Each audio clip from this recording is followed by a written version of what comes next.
Hey friends, if you wish to use the calendar app on your Windows 11 computer, then please watch this video. I will guide you through the procedure. So search for calendar in the Windows search bar and open the calendar app. Now you'll have to give a few permissions if you're using it for the first time. Simply click on yes. Now why? Because it's a very safe app. Now this app is a Microsoft application, so you don't need to worry about permissions. And the second thing is that I'll explain what this calendar app is basically.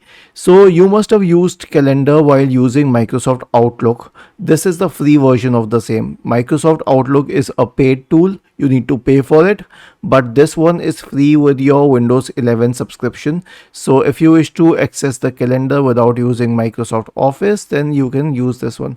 And now you can add an account, and by default you can also add your Microsoft account which is linked to your system. So I'll simply click on it and it will start creating the account. When you try opening it for the first time, it may need a while, but otherwise it won't. And once this is done, you can access the calendar. So you can mark dates, you can write an event. Let's say I'll mention the event as a test event.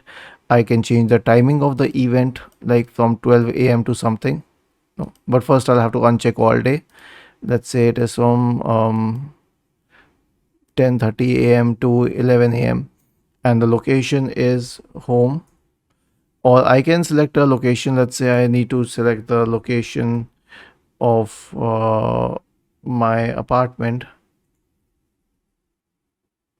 Okay, so I'll select this one and then I'll select save, and now this has been created. And interestingly, all of these calendar events and all of these calendar entries are associated with your Microsoft account.